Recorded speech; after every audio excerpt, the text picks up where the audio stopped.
Eu encontrei teus altares, Senhor meu e Deus meu. Salmo 84. Quis cantar essa música porque nós vamos hoje ter não é uma proclamação, não é um sermão, não é um ensino, mas uma meditação no Salmo 84, um dos meus salmos preferidos.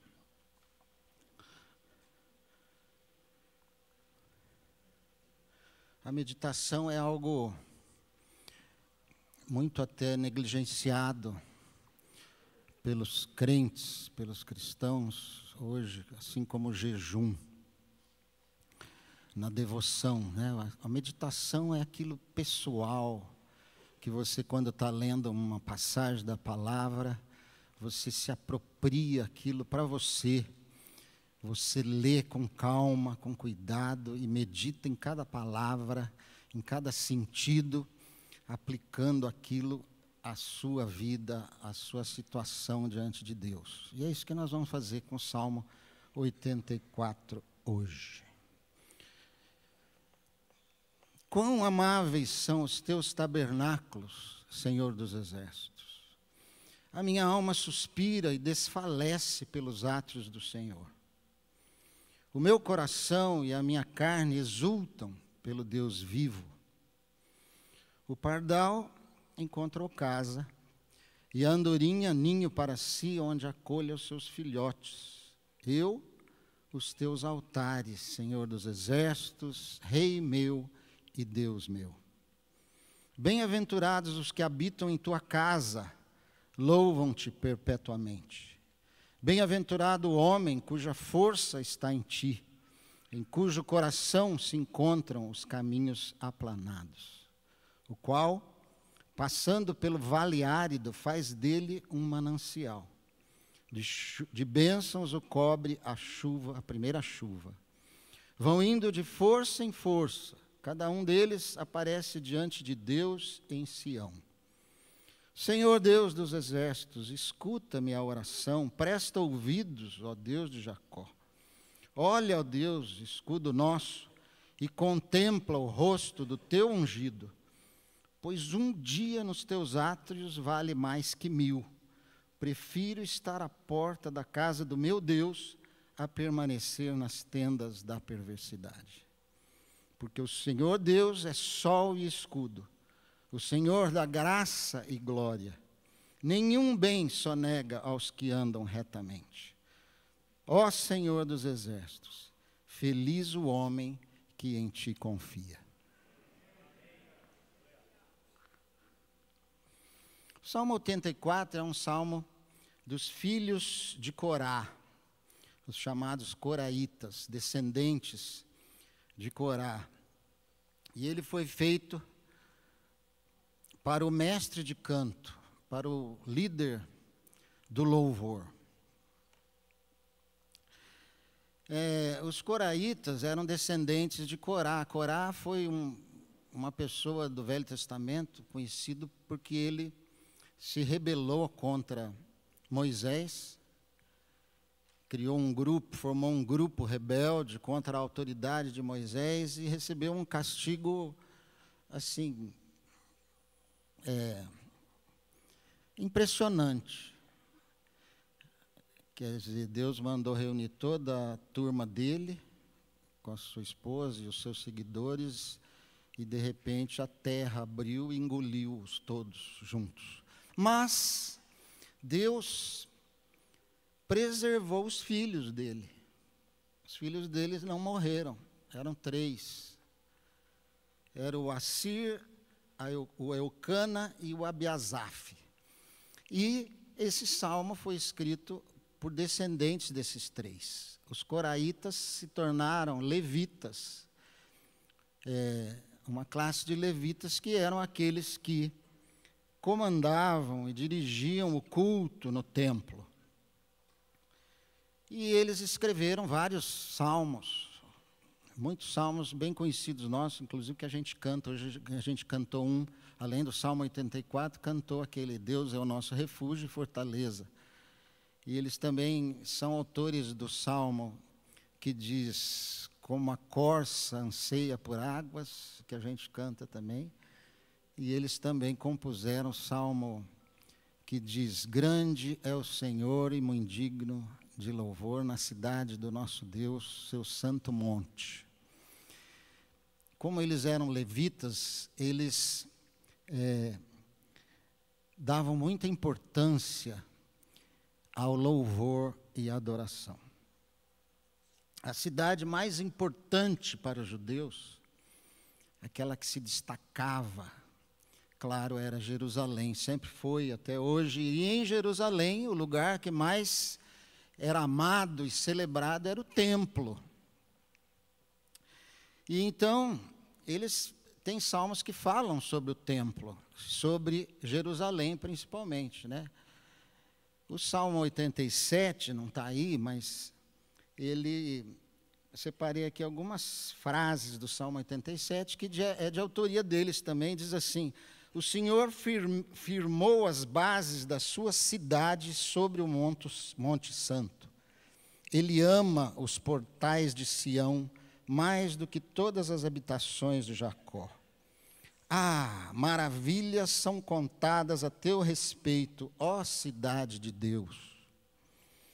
Na verdade, em Sião nasceram multidões que conheceram o Senhor, e Ele pessoalmente a estabeleceu como a mais nobre cidade. Músicos e compositores sobre ela afirmarão. Esse é um salmo profético. Músicos e compositores sobre ela afirmarão: todos os meus pensamentos e toda a minha inspiração provém de ti, ó Sião. Que coisa linda, né? Compositores, oxalá os compositores hoje de músicas de louvor tenham esse sentimento aqui. Toda a minha inspiração vem de Sião. Porque Sião, Jerusalém e o templo era aquele lugar onde eles adoravam a Deus, onde tinham as reuniões, ali eles oravam, ali eles faziam expiações pelos seus pecados, ali havia louvor, havia a leitura da Torá. E agora, quando eles escrevem esse salmo, eles estavam distantes de Jerusalém e do templo, por conta da invasão do rei da Síria, Senaqueribe, que tinha afastado todos os judeus de Jerusalém e tomado conta da cidade. Então, eles estavam longe da cidade santa, da cidade que morava no coração deles. Então, eles expressam, através desse salmo, essa saudade, esse desejo intenso de poder estar de volta no templo, adorando e louvando junto com os irmãos a Deus. Então, o salmo começa: quão amáveis são os teus tabernáculos, Senhor dos exércitos. Que adjetivo interessante para um lugar. Um lugar, eu acho que seria melhor definido como gostoso, ou bonito, ou emocionante, ou um lugar especial. Um lugar amável. Amável a gente usaria mais para pessoas. Mas aqui eles dizem: quão amáveis são os teus tabernáculos. Quão amável é o lugar da tua presença. Quão amável é estar aí junto ao Senhor. E por que amável? Porque amável expressa algo que a gente ama e onde a gente é amado. O lugar da presença de Deus era onde eles expressavam, através da beleza, do capricho das canções que eles compunham e tocavam e cantavam, expressavam esse amor a Deus, expressavam esse amor ao lugar onde eles se reuniam juntos para adorar a Deus. E ali também pelo serviço e a reunião junto com os irmãos. Eles tocavam seus instrumentos de corda com esmero, com arte. Eles caprichavam naquilo que faziam para o Senhor. Então eles estão dizendo: quão amáveis são. Se nós tivéssemos esse sentimento pela reunião dos irmãos. Que lugar onde eu vou, sou amado e expresso o meu amor a Deus e aos meus irmãos. Eles experimentavam o amor de Deus através do perdão dos seus pecados, através das suas orações respondidas, sentiam o amor de Deus, através da orientação que recebiam através da palavra, da Torá, e eles viam nisso tudo o amor de Deus nas suas vidas. E eles continuam então: a minha alma suspira e desfalece pelos atos do Senhor. Parece exagero. Talvez você tenha pensado isso, que exagero. A minha alma desfalece, eu desmaio de tanto prazer em estar na tua presença, ó Deus. A minha alma suspira. Você suspira pelo quê? Por um amor apaixonado, talvez, num filme romântico. As mulheres geralmente suspiram, né? Alguns podem suspirar por um suspiro mesmo, um doce, uma coisa gostosa. Aqui eles suspiravam e se desfaleciam, tremendo desejo e prazer pela presença do Senhor. Você já desejou tanto estar na presença de Deus que você desmaiou? Eu não ainda. Mas isso aqui me traz o sentimento e o pensamento de que como é que eu desejo, como é que eu sinto prazer em estar aqui. Ou isso aqui é um lugar que às vezes até me incomoda. É longe a chácara. É de manhã, domingo. Estava tão gostosa a minha cama. Mais prazer eu tenho na minha cama do que na presença dos povos de Deus louvando e adorando ao Senhor. Seria o contrário dessa frase. Meu coração e a minha carne exultam pelo Deus vivo. Sabe o que é exultar?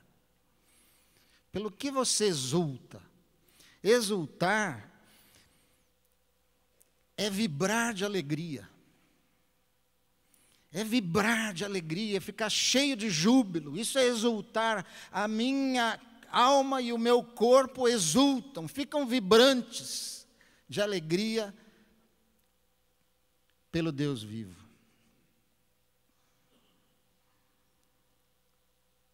E eu fico pensando, irmãos, até que ponto temos esse entusiasmo, essa disposição ao vir para as reuniões. São momentos felizes os que passamos na presença de Deus, reunido com os irmãos em louvor e adoração.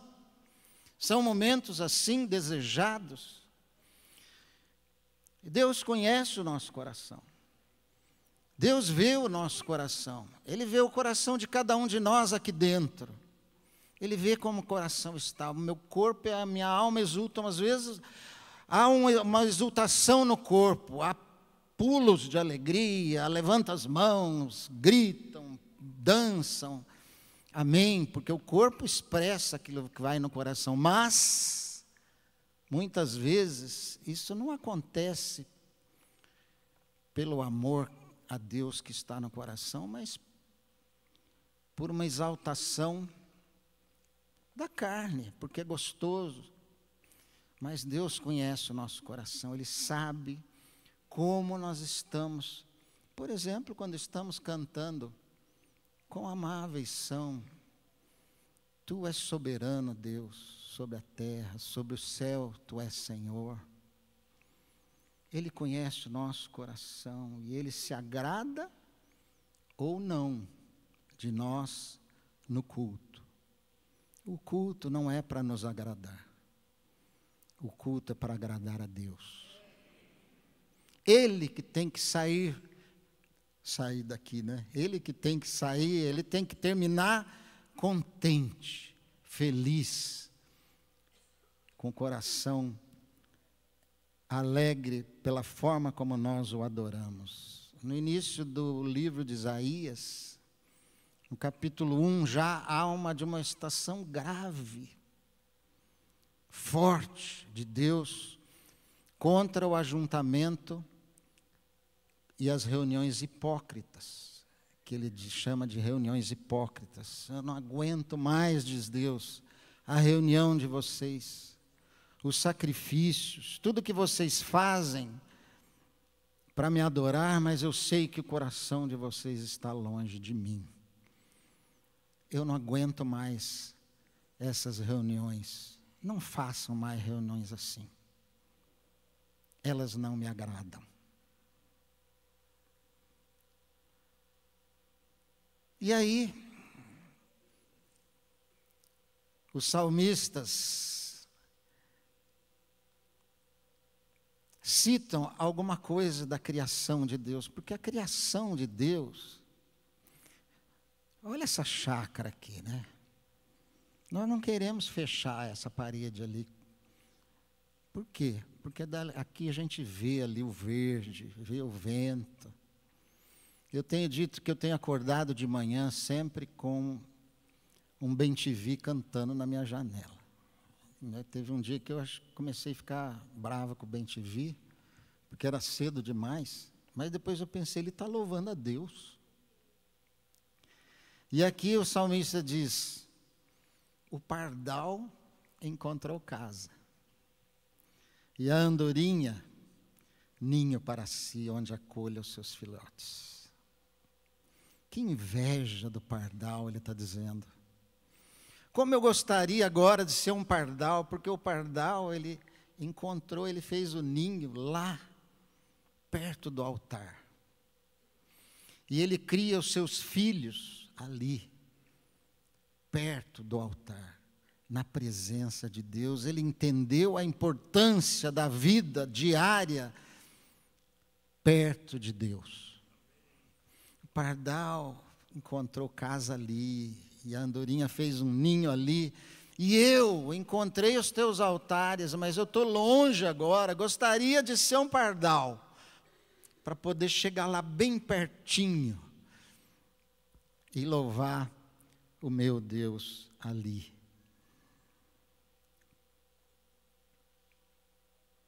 Que privilégio estar perto na presença de Deus. Bem-aventurados os que habitam em tua casa. Olha esse verbo, habitam. Eles não vão no domingo. Claro que hoje nós entendemos que nós somos a sua habitação. Aqui eles entendiam, o templo era a habitação de Deus. E ele diz, bem-aventurados os que habitam em tua casa. E eu diria hoje, para mim, bem-aventurado aqueles em que Deus habita nele, através do seu Espírito. São felizes, são bem-aventurados, são abençoados. Sabe por quê? Não é porque recebem bênção, não é porque recebem tudo de Deus, é porque louvam-te perpetuamente. Eles estão ali na tua presença, te louvando o tempo todo. O tempo todo. E que tristeza, irmãos, sabermos que Deus habita em nós, está perto de nós, mais perto impossível, Ele está dentro de nós, através do seu Espírito. E muitas vezes nós passamos um dia inteiro sem uma palavra de louvor a Ele, como se Ele estivesse lá em outro lugar, fechado no templo domingo.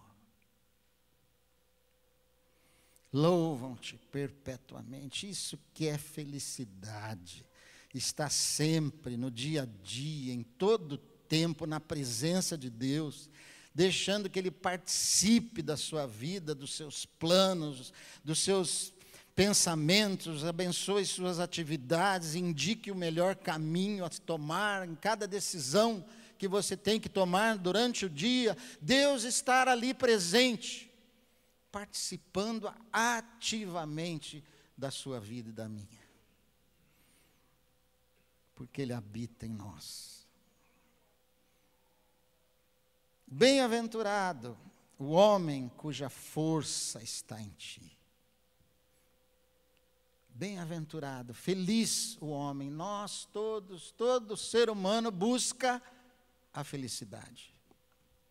Tudo que nós fazemos, tudo que nós empreendemos, nossos pensamentos sempre estão: quero ser feliz.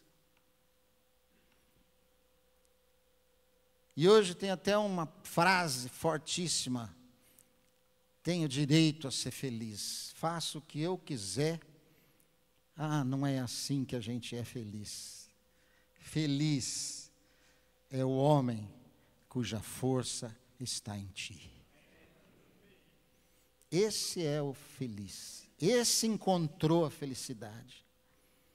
Tem até um filme, lembrei agora, bom, que chama Em Busca da Felicidade. É isso? Que ele passa o filme todo atrás de um emprego, porque ele precisava, aquilo era a felicidade dele. No fim ele encontra. A gente fica feliz junto com ele. Mas mais do que um bom emprego, a felicidade vem porque ele permaneceu buscando.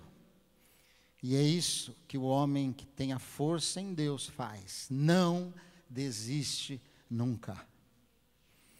Ele sabe que a força dele está em Deus. E se ele está junto, se ele está perto de Deus o tempo todo, Deus o fortalece e o faz passar por qualquer situação. Bem-aventurado o homem cuja força está em ti, em cujo coração se encontram os caminhos aplanados. Um coração contrito, quebrantado, humilde diante de Deus, é o melhor caminho, é o caminho certo para a ação do Espírito Santo, para o poder do Espírito Santo, para o avivamento, pela força de Deus em nós. É um coração assim, quebrantado e contrito diante de Deus, e que o louva, que percebe o quanto ele necessita do Senhor em todos os momentos.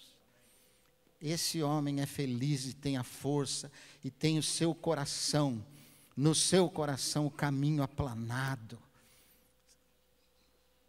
Lá em Isaías, estou estudando Isaías, agora eu lembro toda hora, quando o profeta fala a respeito de João Batista, que ele viria para aplanar os caminhos, para endireitar as veredas, para que Jesus pudesse chegar.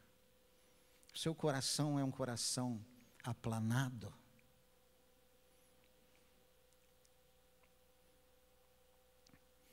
Depositar nossas vidas aos seus pés, confiando que seus caminhos são melhores, bem melhores do que os nossos. O qual, passando pelo vale árido, faz dele um manancial. De bênçãos o cobre a primeira chuva. Vale árido. Quem aqui já não passou por um vale árido? Uma terra seca.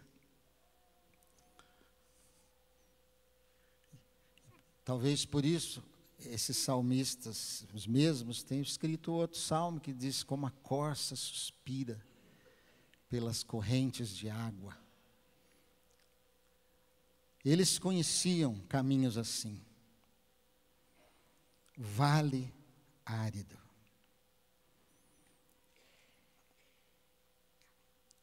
Isso que é felicidade, entender que nada somos sem Ele, que a nossa força vem dEle, só dEle, e por isso dependermos totalmente dEle. Isso é estar depositando as nossas vidas aos seus pés e confiando que os seus caminhos são aplanados no nosso coração. O povo, quando ia em peregrinação até Jerusalém, eles andavam, às vezes, muitos quilômetros na estrada, iam se juntando. O pessoal ia vindo, juntando, e aquele grupo ia caminhando, e eles cantavam salmos, eles iam louvando a Deus. Mas, muitas vezes, eles tinham que passar por lugares difíceis, secos, perigosos, perigo de assaltantes, mas eles iam juntos, cantando e louvando a Deus. Juntos. Cantando e louvando a Deus. E aquilo ia trazendo um relacionamento mais chegado, mais íntimo, porque iam viajando juntos, iam conversando, iam adorando a Deus. E assim eles tornavam um vale árido num manancial de águas. A comunhão dos irmãos, o louvor vem para inundar a nossa vida, para molhar o nosso coração, que muitas vezes seca por causa dos nossos problemas e ansiedades e preocupações. E eles iam então recebendo as bênçãos do Senhor como chuva que molha, como a primeira chuva, aquela que vem depois da seca. Sabe, quando passou aquele tempo de seca, que acabou a água da sua casa, que nem acontece na minha, e aí vem aquela primeira chuva e molha tudo, deixa aquele cheiro de asfalto molhado.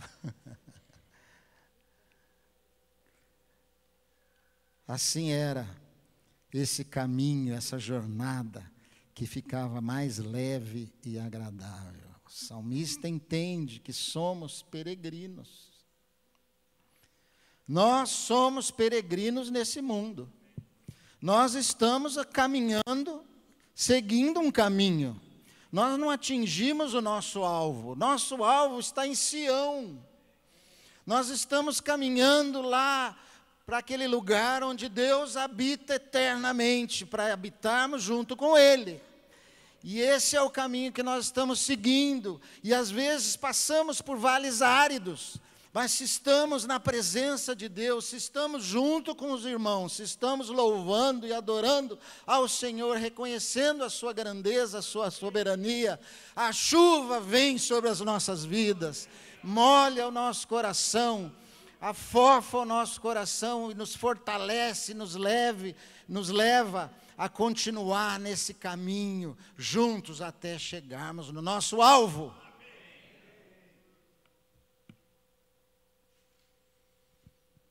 E por isso que o Salmo diz, vão indo de força em força.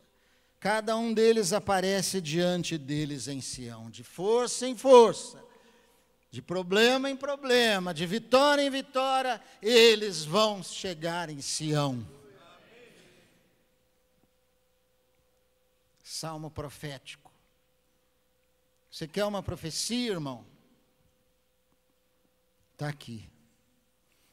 Viva na presença de Deus. Você vai chegar em Sião, na terra prometida.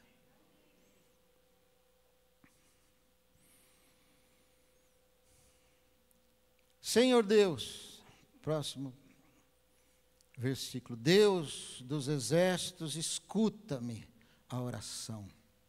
Está aí outro recurso daquele que está na presença de Deus. E nós sabemos que nós temos livre acesso a Deus pelo sangue de Cristo, que derramou e lavou os nossos pecados. E ele diz, presta ouvidos, ó Deus de Jacó. Olha os títulos que ele chama Deus. Ele chama Deus de Senhor. Ele chama de Deus dos exércitos, aquele que comanda um exército de anjo e vem junto com eles para lutar por nós. Ele chama de Deus escudo nosso.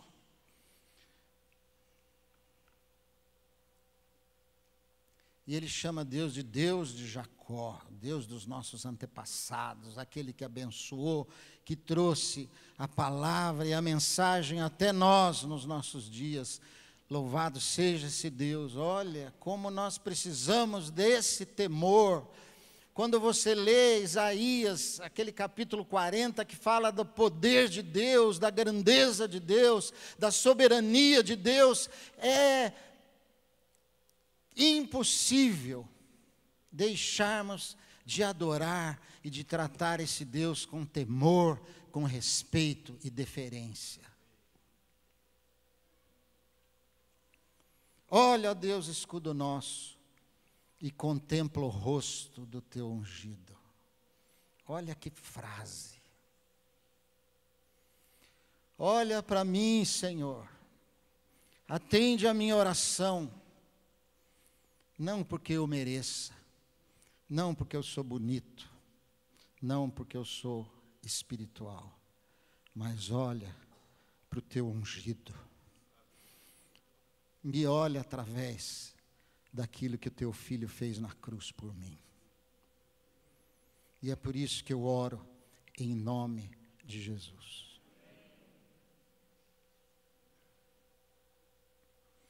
Pois um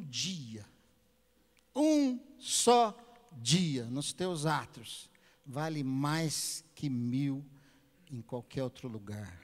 Prefiro estar à porta da casa do meu Deus a permanecer nas tendas da perversidade. Os coraitas, os filhos de Corá, eram levitas. E os levitas, como muita gente acha, não eram apenas aqueles cantores, instrumentistas que ficavam no palco do templo, recebendo as luzes, os focos, e a admiração e a tietagem dos crentes festeiros. Não, levitas tinham muito trabalho. Na época do tabernáculo, eles que carregavam e montavam todas as tendas do tabernáculo e faziam aquilo. E um dos serviços dos coraitas, dos levitas, era de porteiros do templo. Eles ficavam na porta do templo recebendo as pessoas. Eram recepcionistas e porteiros. E por isso eles estão dizendo aqui, olha, não tem nada lá naquele mundo, não tem uma posição maior para mim do que estar na porta da casa do meu Deus, servindo ao meu Deus. Não há serviço diante de Deus que seja menor. Eles não eram só aqueles músicos que não faziam mais nada porque eram os músicos. Eles ficavam muitas vezes na porta do templo, servindo ali. Nenhuma posição de honra no mundo se compara com o serviço mais humilde prestado em amor a Deus.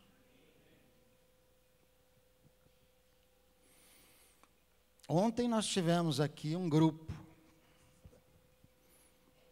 lixando parede, passando seladora na parede, ficando todo... que se levantaram hoje com dor nos braços, nas pernas e nas costas.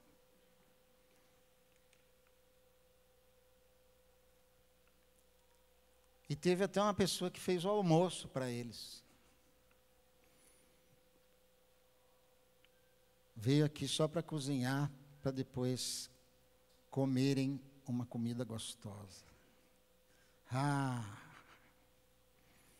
Prefiro estar na cozinha ou na sala das crianças lixando do que lá na minha cama assistindo Netflix. Do que lá naquele momento de honra, lá no meu trabalho, em que eu lancei um empreendimento maravilhoso.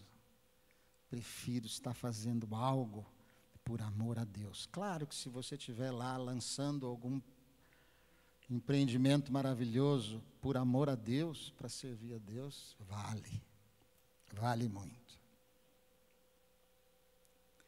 Um dia vale mais que 1000.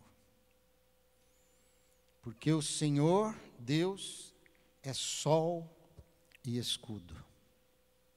O Senhor Deus é aquele. Imagine um mundo sem sol.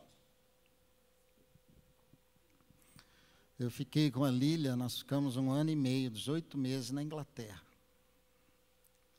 A Inglaterra é um país maravilhoso, bonito, belíssimo, mas triste. A média de sol por ano na Inglaterra é de 40 dias num ano. Em 365 dias, 40 tem sol. O resto é nublado e chuviscando, frio. E a gente entende porque o inglês é tão sério, tão carrancudo. E a gente vai ficando triste. Como as plantas e as flores, nós precisamos do sol. Precisamos do sol. O meu cachorrinho, que morreu há menos de 1 mês e que a gente ainda chora, todo dia ele saía, deitava no sol, ficava ali uns minutos, se virava assim e depois entrava de novo. Toda a criação entende a importância do sol. Senhor, Tu és o meu sol. Sem o Senhor eu não tenho luz, eu não tenho calor, eu não tenho vida, eu não tenho saúde espiritual. Sem o sol na minha vida, eu definho como uma planta na sombra. E escudo. O Senhor é a minha defesa. O Senhor dá graça e glória. Graça. Que palavra, graça. Aleluia. Graça é o que precisamos o tempo todo. Você e eu precisamos da graça, graça sustentadora, a graça fortalecedora, a graça santificadora, a graça abençoadora. Tudo, em tudo eu preciso e necessito da graça de Deus. Por isso o salmista dizia, a tua graça é melhor do que a vida. E por isso Deus disse para Paulo, a minha graça te basta. Você me pediu algo, uma cura, eu não vou te dar, sabe por quê? Porque a minha graça te basta. Podemos ter provas, dificuldades, tristezas, mas receberemos graça para passar por elas. Teremos momentos tristes, sim, mas sabemos que a graça de Deus virá prontamente. Deus não economiza a sua graça. E uma frase de Charles Spurgeon, grande pregador, eu achei bonito e pus aqui, citando Spurgeon. Depois de termos comido o pão da graça, beberemos então o vinho da glória. Porque ele diz, o Senhor da graça e glória. Saímos do lugar santo e entramos no Santíssimo, o lugar onde Deus está, o lugar da glória, onde Deus está. E, irmãos, fiquemos firmes, sabe por quê? Porque um pouco mais de tempo, só um pouco mais de tempo, e logo estaremos na glória eterna. É a nossa esperança, a esperança da glória, sabendo que Deus é bom e não negará bem algum aos que vivem corretamente, aqueles que estão na sua presença o tempo todo, conhecendo a sua vontade e seguindo-a. Deus não negará bem algum. para aqueles que conhecem a sua vontade, estão perto de Deus. Às vezes as pessoas mal oram, mal leem a palavra, mal vão à igreja, mal têm comunhão com os irmãos, e de repente ficam pedindo coisas para Deus, como se Ele tivesse obrigação de dá-las a eles. E muitas vezes não recebem, porque estão pedindo coisas que não são da vontade dEle. É preciso permanecer na presença de Deus, para conhecermos a sua vontade, e aí sim, tudo quanto pedirdes em meu nome, isso farei, para que o Pai seja glorificado no Filho. E assim, irmãos, chegamos ao fim do Salmo, dessa meditação. Se vivermos assim como esses salmistas, frequentando a comunhão dos santos com alegria, com prazer, com júbilo, buscando a presença de Deus, com avidez, o tempo todo na nossa vida, crescendo no conhecimento dEle, vivendo uma vida de devoção sincera, coração sincero e confiando em Deus, e em toda e qualquer situação, poderemos então dizer, como os filhos de Corá dizem no final desse salmo: ó Senhor dos exércitos, feliz o homem que em ti confia. Amém. Salmo 84.